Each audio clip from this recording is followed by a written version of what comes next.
Olá! Atualmente, cerca de 10 milhões de brasileiros vivem na chamada faixa de fronteira. No Senado, a subcomissão que trata do assunto promoveu uma audiência pública para discutir a situação dos municípios que estão situados próximos aos países vizinhos ao Brasil. Para falar sobre isso, a gente recebe aqui no programa Argumento a senadora Ana Amélia, que presidiu essa audiência pública. Senadora, muito obrigada por conversar com a gente. A subcomissão permanente tem feito um trabalho de acompanhamento. Por que é tão importante e tão diferente discutir a situação desses municípios? Olha, tu sabes que uma coisa mais séria, primeiro, grata pela oportunidade, é que nesta região da faixa de fronteira, são 10 países que fazem fronteira com o Brasil. São 28 cidades gêmeas. O que significa uma cidade gêmea? Ela é separada apenas por uma rua. E outras cidades separadas por uma ponte, apenas. Nessa região de baixa ocupação é de alto índice de pobreza e insegurança. Contrabando, tráfico de armas, tráfico de drogas, e isso porque o Estado está ausente. Na audiência pública de hoje, ficou muito claro pelos ministérios presentes, Ministério das Cidades, Ministério da Integração Nacional e Ministério das Relações Exteriores, uma total desarticulação dos órgãos públicos, o que dá ainda maior gravidade ao problema dessa ausência do Estado num problema grave como esse. A desarticulação, vou lhe dar só um caso, além desse da segurança, que deixa praticamente aberta a nossa fronteira para a entrada do contrabando ou do tráfico de drogas, que é seríssimo.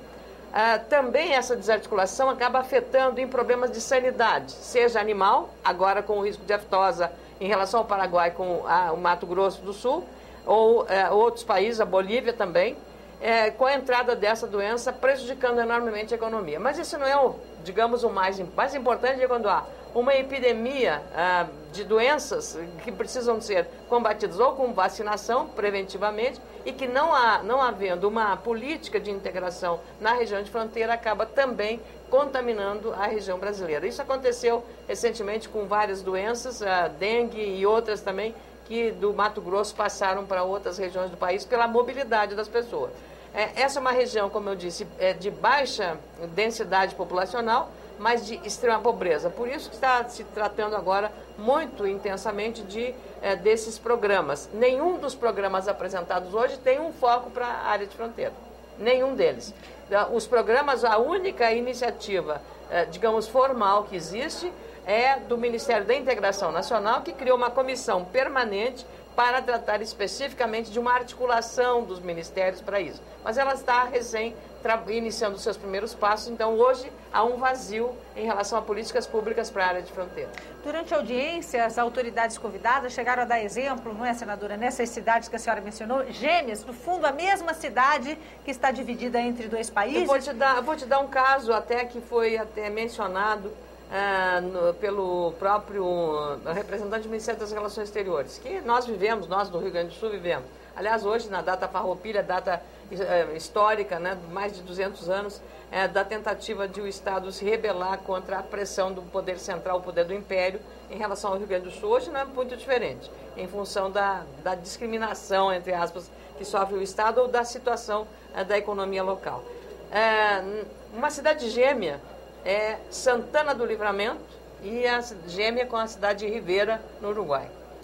É apenas uma rua. E é interessante do ponto de vista até da situação. Você está com um pé de um lado e o outro pé aqui. Então você está com o seu corpo dividido entre o Brasil e o Uruguai.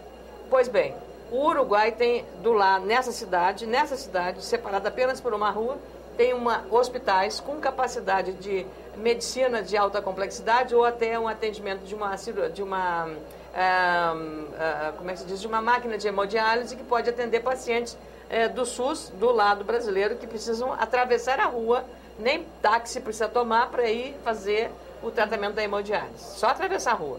Só que, pela burocracia existente, pela regulamentação, o prefeito de Livramento não pode, porque ele só usa moeda real, moeda brasileira, ele não pode pagar em reais para o hospital uruguaio, para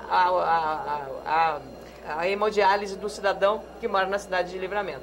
Esse cidadão que precisa de fazer hemodiálise tem que andar 230 quilômetros, tá? Para sair da sua cidade de Livramento até Santa Maria, que é a cidade onde tem, no interior do Rio Grande do Sul, no centro do Rio Grande, a condição de fazer a hemodiálise. É justo um negócio desse? Não é justo, né?